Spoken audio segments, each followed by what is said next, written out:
Music swelled through the grand ballroom of the Pierre, masking the lethal tension beneath diamond chandeliers. A lone sniper waited in the dark. One perfectly placed shot could topple New York's most feared empire. Yet survival didn't come from armed guards, but from the unlikeliest woman in the room. The grand ballroom of the Pierre Hotel was a masterclass in gilded deception.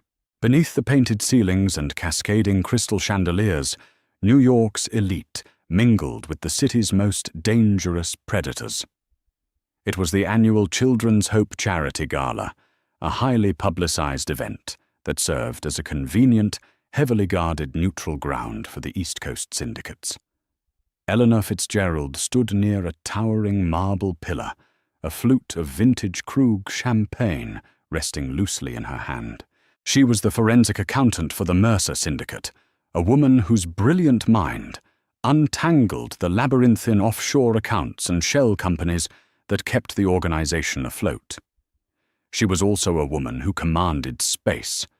Eleanor was fat, and she carried her weight with an undeniable, unapologetic, regal grace.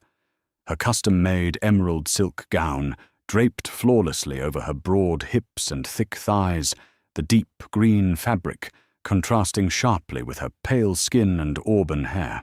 While the size 0 socialites flitted around the room like nervous birds, Eleanor stood, grounded, an immovable force of calm observation. She preferred the periphery. From here she could see everything. Her dark eyes tracked across the room, past the mayor, past the police commissioner, who was laughing a little too loudly, until they landed on her employer. Jonathan Mercer.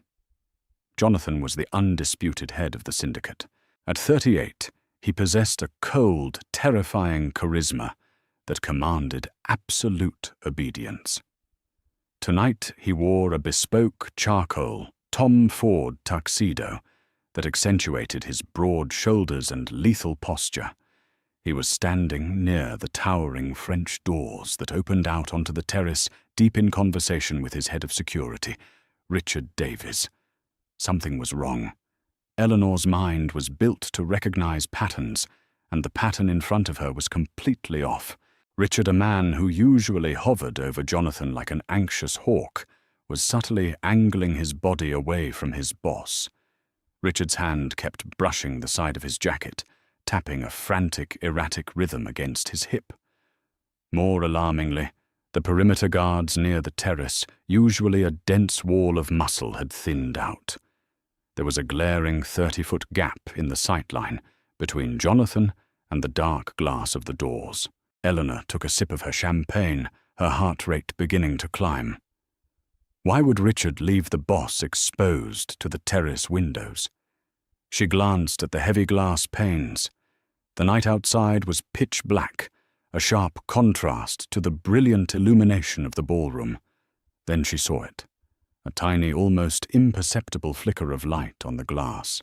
It was faint, swallowed instantly by the reflections of the chandeliers, but Eleanor had spent enough time poring over security footage and assassination reports to know exactly what it was. A laser sight. Someone was across the street, positioned high in the neighboring luxury apartments, aiming directly into the ballroom.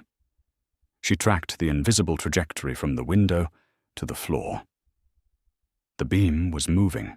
It swept past a silver champagne bucket, glinted off a socialite's diamond necklace, and began climbing the tailored pant leg of Jonathan Mercer. There was no time to scream. Shouting would cause a panic, and a sudden stampede would give the sniper the split second needed to pull the trigger before Jonathan could be secured. The guards were too far away. Richard was actively looking in the opposite direction. Eleanor slammed her champagne glass onto a passing waiter's tray and moved. For a woman of her size, she moved with shocking, terrifying speed. She didn't run. Running would draw the eye. Instead, she glided across the polished parquet floor with aggressive purpose, intercepting the space between Jonathan and the terrace doors. The orchestra shifted seamlessly into Shostakovich's Waltz No. 2, a sweeping, dramatic piece that swelled through the cavernous room. Jonathan turned his sharp, icy blue eyes, narrowing in irritation, as a figure abruptly entered his personal space. He opened his mouth to dismiss whoever was foolish enough to interrupt him, but the words died in his throat. Eleanor didn't ask for permission. She crashed into him, her soft, substantial curves pressing firmly against the rigid, muscular wall of his chest. Her right hand clamped onto his left shoulder with a grip like a steel vice, while her left hand caught his right, forcing his arm up into a ballroom frame. Jonathan's body instantly went rigid with lethal intent. His free hand twitched toward the concealed holster beneath his jacket. "Dance as my husband. There's a red dot on your forehead," she whispered, her voice a low, urgent hiss against his jaw. Jonathan froze. The sheer audacity of her action, combined with the chilling weight of her words, short-circuited his violent reflexes. He was a survivor, above all else. He didn't look toward the window. He didn't flinch. His eyes simply locked onto hers, dark and calculating. "Lead," he murmured back, his voice a dangerous rumble. Eleanor stepped backward, pulling him with her. "Keep your posture straight. Move into the turn. If we stop, you die." They swept onto the dance floor, a striking, unconventional pair, cutting through the sea of pastel dresses and dark suits. Eleanor's emerald skirt flared around her calves, a brilliant splash of color, as she forcefully steered the most dangerous man in New York away from the kill zone. 3 o'clock. Terrace doors, Eleanor murmured, her lips fixed in a polite, brilliant smile for the benefit of the onlookers. "Sniper. High elevation. The trajectory was aiming right for the space between your eyes." Jonathan smoothly took control of the frame, his hand resting firmly on the thick, warm curve of her waist. Despite the adrenaline spiking through his veins, he noted the solid, comforting pressure of her body against his. There was nothing fragile about her. She was an anchor in the sudden chaos. "Who?" Jonathan asked, his smile equally fake, his eyes scanning the crowd over her shoulder as they executed a sharp pivot. "I don't know who is holding the rifle," Eleanor replied, her breath slightly elevated from the exertion and the terror. "But I know who opened the door for them. It's Richard." Jonathan's grip on her waist tightened painfully. "Watch your accusations, Eleanor. Richard has been with the syndicate for 15 years. And for the last 6 months, he's been embezzling from the Cayman offshore accounts." Eleanor countered, flawlessly anticipating his pushback. They spun past a table of oblivious hedge fund managers. "I found the discrepancies 3 days ago. $4.2 million heavily obscured through dummy tech corporations. I was building the full dossier to present to you tomorrow. He must have realized the audit was closing in." Jonathan's jaw locked. The betrayal stung, a cold venom seeping into his chest. He looked past Eleanor's auburn hair and spotted Richard standing near the north exit. The security chief was staring at them, his face pale, his hand gripping a two-way radio. Richard hadn't expected Jonathan to suddenly take to the dance floor with the syndicate's accountant. The moving target had ruined the shot. He cleared the terrace guards. Jonathan stated the realization, solidifying into a quiet, deadly rage. "Yes," Eleanor said, keeping the waltz perfectly on tempo. "And right now he is trying to figure out how to reset the board. We are completely exposed out here, Jonathan. We need a blind spot." "The grand staircase," Jonathan murmured, leaning in close. The intoxicating scent of her perfume, something dark, woody, and expensive, filled his senses. "If we can make it behind the sweeping curve of the stairs, the marble will block the line of sight from the windows. From there, the service elevators." "We can't just sprint," Eleanor warned, her hand squeezing his shoulder. "If Richard realizes we know he'll order his loyalists in the room to open fire, there are at least 3 of his men stationed at the exits." "Then we dance." Jonathan said, his eyes dropping to meet hers. For the first time, he truly looked at her. Really looked at her. He knew Eleanor Fitzgerald as a genius, with numbers a quiet fixture in the boardroom, who drank black coffee and destroyed rival companies' financial structures with a few keystrokes. But here in his arms she was breathtaking. Her plush lips were parted, her chest heaving against his, her dark eyes entirely devoid of the fear that usually plagued those in his presence. She was magnificent, and she was currently the only thing keeping him breathing. The orchestra hit a sweeping crescendo. "Dip me," Eleanor commanded suddenly. "What? The laser, it's back." "Drop." Jonathan didn't hesitate. He hooked his arm firmly around her waist, bracing his legs, and dipped her deeply toward the floor just as they spun. A faint, terrible zip cut through the air, completely masked by the crash of the orchestra's cymbals. A crystal flute on a nearby table violently shattered into sparkling dust. A few guests nearby gasped, looking around in confusion at the broken glass, assuming a clumsy waiter had dropped it. Jonathan pulled Eleanor back up his heart, hammering against his ribs. It was too close. The sniper was getting impatient, taking shots on the move. "They missed!" Eleanor gasped, clutching his lapels, her emerald dress rustling loudly. "They won't miss twice," Jonathan growled. He abandoned the traditional waltz steps, forcing a much faster, aggressive tempo that dragged them rapidly toward the edge of the ballroom. "You hold on to me, Eleanor. Do you understand? Do not let go. I'm not planning on dying in a size 20 dress surrounded by hedge fund managers, Jonathan."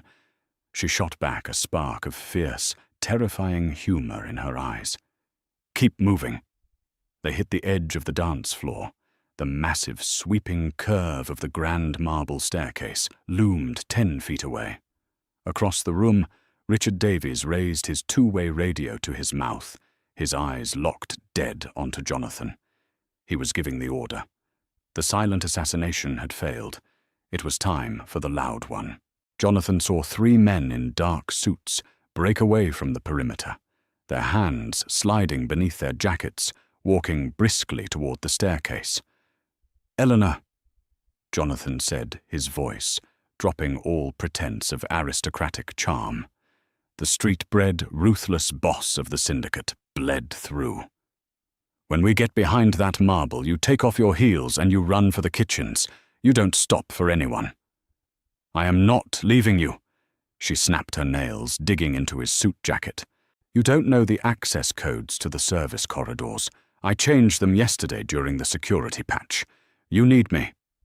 Jonathan let out a harsh, incredulous laugh. "You're a terrifying woman, Fitzgerald." "I'm an accountant mercer. I always balance the books." With a final violent spin, Jonathan practically threw them both behind the thick, impenetrable cover of the grand staircase.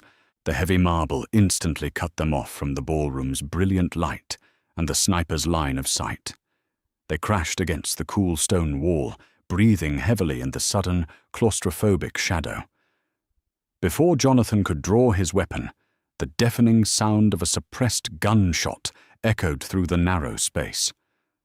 The plaster on the wall just inches from Eleanor's head exploded into a cloud of white dust. Richard's men had already cut off the escape route. Jonathan grabbed Eleanor by the waist, shoving her forcefully behind his broad frame, drawing his Glock 19 in a single fluid motion. The waltz was over. The war had just begun. The gunshot was a deafening crack in the tight marble-lined alcove, but Jonathan's reaction was instantaneous. He didn't flinch. He didn't hesitate. Before the plaster dust could even settle on the shoulders of Eleanor's emerald silk gown, Jonathan pivoted his Glock 19, raising with terrifying mechanical precision. He fired twice. The suppressed thwip-thwip of his weapon was barely audible over the roaring orchestra still playing in the ballroom behind them, but the results were brutally effective. The first of Richard's men, a hulking enforcer named Gregory, whose private rap sheet Jonathan knew by heart, crumpled to the floor, 2 hollow point rounds, buried deep in his sternum. "Move!" Jonathan commanded, his voice a guttural bark that brokered no argument. He grabbed Eleanor's hand, his long fingers interlacing with hers. Eleanor didn't freeze. For a woman who spent her life analyzing spreadsheets in the quiet, climate-controlled offices of the Mercer Syndicate, the visceral reality of blood pooling on white marble should have shattered her. Instead, the analytical engine of her brain shifted into overdrive. She kicked off her custom Christian Louboutin heels, leaving the thousands of dollars worth of footwear abandoned in the dust, and sprinted with him barefoot down the service corridor. Her body was heavy, soft, and powerful. She used her substantial weight to her advantage, throwing her solid shoulder against the heavy steel fire doors that stood between them, and the hotel's underbelly, bursting them open with a forceful shove that saved Jonathan precious seconds. "Take a left past the linens," Eleanor gasped, her bare feet slapping quietly against the linoleum. "The kitchen for the Perrine restaurant is dead ahead. They'll expect us to make for the underground garage, but we need to lose them in the service maze first." "How the hell do you know the layout of the Pierre's kitchens?" Jonathan asked, glancing behind them as they rounded a sharp corner. "Because I audited their supplier contracts 3 years ago, when we bought a controlling stake in their luxury imports." Eleanor shot back her chest, heaving, the deep green silk of her dress clinging to the damp skin of her collarbones. "I know every exit, every blind spot, and every security camera in this building."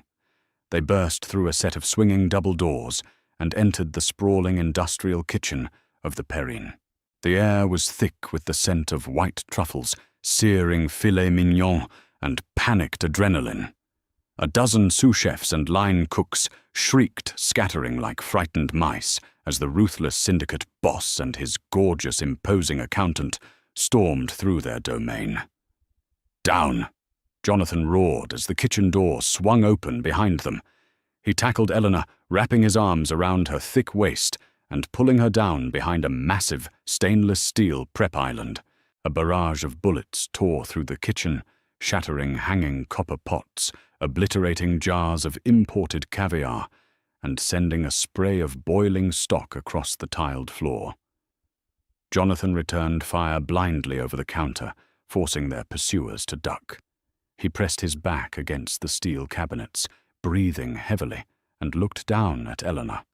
She was wedged between his legs, her luxurious curves pressed intimately against his side. The sheer physicality of her presence was intoxicating. She wasn't trembling like a delicate, fragile socialite. She was breathing hard, her dark eyes flashing with a fierce, brilliant defiance. "Are you hit?" he demanded, his hands hurriedly scanning her arms, his palms running down the thick, strong line of her hips to check for blood. "No," she whispered, catching his wrists to stop his frantic search. Her touch was warm, grounding his spiking adrenaline. "But we are trapped." Thomas and 2 others just walked in. "They have the kitchen bottled up." Jonathan's jaw tightened. "I have 7 rounds left. I can clear the right flank, but it's a suicide push." "No," Eleanor said firmly. "I told you, Mercer. I always balance the books." She reached up her fingers, gripping the edge of the prep table, and pulled herself up into a low crouch. Her eyes darted toward a digital keypad mounted on the wall near the pantry, the central override for the kitchen's automated service elevators and emergency bulkheads. "Cover me for exactly 4 seconds, Eleanor said, her voice completely devoid of panic. Before Jonathan could object, she lunged. She moved with a surprising aggressive agility, her bare feet finding purchase on the slick stock-covered tiles. Jonathan instantly stood, unleashing a rapid volley of suppressing fire toward the swinging doors to keep Richard's men pinned down. Eleanor slammed her palm against the keypad. Her thick, manicured fingers flew across the digital numbers with the blinding speed of a woman who typed 140 words a minute. Beep, beep, beep, beep, buzz. An ear-piercing alarm suddenly blared through the kitchen. The heavy automated steel fire doors, designed to drop instantly in the event of a grease fire to smother the room, slammed down from the ceiling with a deafening crash, sealing the main entrance to the kitchen and completely cutting off Richard's men on the other side. Silence, save for the blaring alarm and the hiss of broken steam pipes, descended on the room. Eleanor leaned heavily against the wall, her auburn hair falling out of its elegant updo, framing her flushed, beautiful face. She looked at Jonathan, a slow, triumphant smirk spreading across her plush lips. "Access code overridden," she panted. Jonathan slowly lowered his weapon, his icy blue eyes locked onto her. He walked across the ruined kitchen, stepping over broken plates and spilled wine until he was standing mere inches from her. The height difference forced her to look up, but she didn't shrink back. She held her ground, her magnificent, full figure radiating power. He reached out his knuckles lightly, grazing the soft, pale curve of her cheek. "You aren't just an accountant, are you, Eleanor?" he murmured, his voice dropping into a dark, rough register that sent a shiver down her spine. "I protect your assets, Jonathan," she replied, her voice breathless, her dark eyes tracking the movement of his lips. "All of them." "Remind me to double your salary," he whispered before grabbing her hand once more. "Show me the way out." They bypassed the service elevators, which Eleanor correctly assumed Richard would be monitoring, and navigated the narrow subterranean maintenance shafts that ran beneath the luxury hotel. The air grew damp and cold, smelling of ancient concrete and iron, a stark contrast to the opulence of the ballroom above. The 61st Street loading dock. Eleanor instructed quietly as they descended a wrought-iron spiral staircase. "We can access the underground delivery tunnels. From there we can slip into the subway grid. Once we are in the 59th Street station crowd, we disappear." "Richard won't let it be that easy," Jonathan warned, his eyes scanning every shadow his gun leveled at the darkness. "He doesn't have a choice. By now the NYPD has swarmed the lobby. The mayor was upstairs. The police commissioner practically lives in his pocket. Richard's window for a quiet coup is officially closed." They reached the heavy reinforced doors of the underground loading dock. Jonathan pushed the door open, the rusted hinges groaning softly in the dim light. The cavernous space was empty. Concrete pillars lined the massive parking bays, and the harsh fluorescent lights buzzed aggressively overhead. "Clear," Jonathan breathed, stepping out. "I wouldn't be so sure about that, boss." The voice echoed off the concrete, dripping with venomous satisfaction. Jonathan shoved Eleanor behind a thick concrete pillar and raised his weapon. Richard Davies stepped out from the shadows of a parked delivery truck. He wasn't alone. 2 more armed loyalists flanked him, their assault rifles leveled squarely at Jonathan's position. Richard looked disheveled, his bespoke suit ruined by sweat and desperation, but his eyes burned with the manic energy of a man who knew he had crossed the point of no return. "It's over, Jonathan," Richard called out, his voice echoing loudly. "Put the gun down. You survived the ballroom, but you can't survive this. Arthur Gallagher's men are waiting at both ends of the street above. The West Side Syndicate is taking over tonight." Jonathan's expression remained carved from ice. He didn't lower his weapon. "Gallagher, I should have known you didn't have the spine to orchestrate a hostile takeover by yourself, Richard. You're a parasite. You need a host." "I'm a pragmatist," Richard spat, taking a step forward. "You run this syndicate like a dinosaur mercer. You refuse to expand into the new narcotics routes. You leave millions on the table. Gallagher offered me a seat at the head of the table. All I have to do is deliver your head. And the 4.2 million you stole from the Caledonian bank accounts."